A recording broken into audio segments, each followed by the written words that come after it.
एक बाप के दो बेटे थे।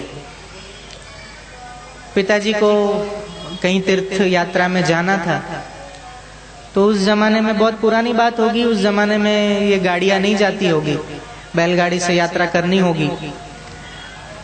तो उन्होंने सोचा कि मेरे पीछे का कारोबार कौन संभालेगा, और मेरे बेटे अभी तो छोटे, अभी अभी बड़े हुए हैं, तो उनको ठीक ढंग से इसका व्यावहारिक ज्ञान नहीं है। तो मैं एक चिट्ठी में वो लिख कर जाता हूं कि इनको किस ढंग से चलना चाहिए जिससे व्यापार बढ़ेगा।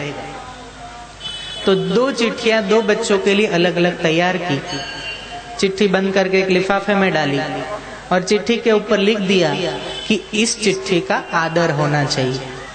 क्या लिखा? बोलो ना। इस चिट्ठी का आदर होना चाहिए। अब दोनों ने क्या किया, दोनों के पास अलग अलग चिट्ठी पहुंची। तो एक ने देखा पितृभक्त होगा, दोनों पितृभक्त थे।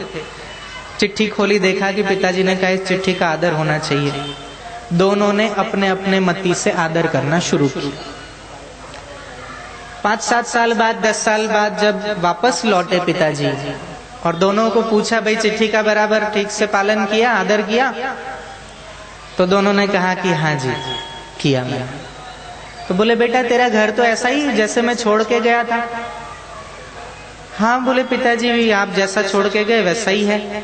और दूसरे वाले बेटा? बोले उसने तो एक नया बंगला बना लिया, वहां अलग से रहता है, कारोबार बढ़ा लिया उसने। बोले अच्छा ठीक है बेटा, मैंने जो चिट्ठी लिखी थी वो कहाँ है? तो दोनों बेटों को बुलाया, दोनों की चिट्ठियां मंगवाई। तो जो बंगला बना चुका था वो बेटा आया, बोले पिताजी वो चिट्ठी पता नहीं मेरे से कहाँ गुम हो गई, लेकिन उसमें जो कुछ भी लिखा है वो मुझे सब याद है, मैं आपको बता दूं। बोले ठीक है। अच्छा तेरी चिट्ठी ला। उसने लाके दिखा दी, बोले ये रही।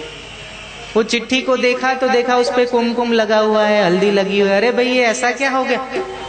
बोले आपने कहा था ना चिट्ठी का आदर करना। तो पिताजी आप जिस दिन से ये चिट्ठी मुझे देकर गए हैं, मैंने इसको मंदिर में रखा, उस पर हार चढ़ाया, कुमकुम चढ़ाया, माला चढ़ाई, धूप दिया, अगरबत्ती की, तो मैं तो चिट्ठी का आदर कर रहा था।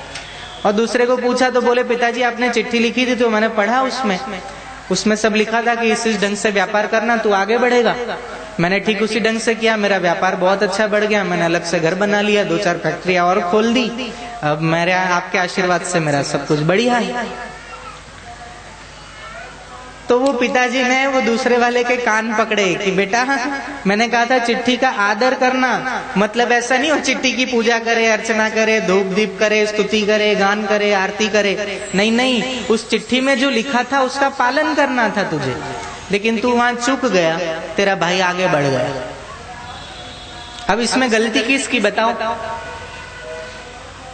पिताजी की गलती है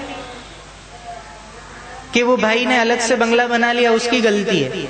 नहीं, गलती तीनों में से वो एक की है जो गलत समझा पिताजी के इशारे पे। यहाँ भागवत ग्रंथ भी है, तो श्रीमद् भागवत ग्रंथ, ऐसे ग्रंथ तो करोड़ों में छपते हैं अलग अलग प्रिंटिंग प्रेस में, लेकिन आप उस केवल ग्रंथों की ही पूजा करोगे, आरती करोगे, धूप करोगे, परिक्रमा करोगे, जो चलता आ रहा है कर्मकांड उसी प्रकार से किसी पंडित को बुला लिया, आचमन किया, वो किया, ये किया, शास्त्रोक्त विधि है, मैं मना नहीं करता, उत्तम है, लेकिन जब तक आप उस भागवत शास्त्र में गोता नहीं लगाओगे, उसका मूल पाठ नहीं करोगे, वहां जो बातें लिखी है उसको जीवन में नहीं उतारोगे, तो कैसे कल्याण होगा बताओ? फिर तो हम उसी बेटे की ना ही रह जाएंगे ना। भागवत शास्त्र सिर्फ घर में पढ़ा है और आपने कुमकुम से पूरा लाल कर दिया उसको, धूप दीप दिखा दिखा के धूल खा रही हो अगर वो पुस्तक, अगर पढ़ी नहीं तो मतलब क्या? सही बोल रहा हूं ना भाइयों? मैं गलत बोल रहा हूं तो बताओ। पढ़कर जीवन में उतारे तो कल्याण होगा। वैसे तो सरस्वती नदी के किनारे व्यास जी का जो आश्रम है, जिसके आसपास सब बेर के वृक्ष लगे हुए हैं, उस बेर को खा खा के वेद व्यास जी ने श्रीमद् भागवत पुराण आदि सबकी रचना की। अब उसी नदी के किनारे सुखदेव जी को भी बुलाया और पूरा भागवत शास्त्र का पठन कराया।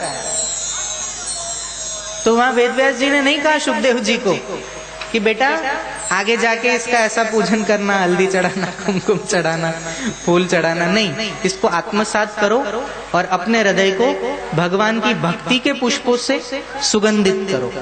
खुद भी रसधारा उस प्रवाह में बहो और दूसरों को भी इसका रसास्वादन कराओ।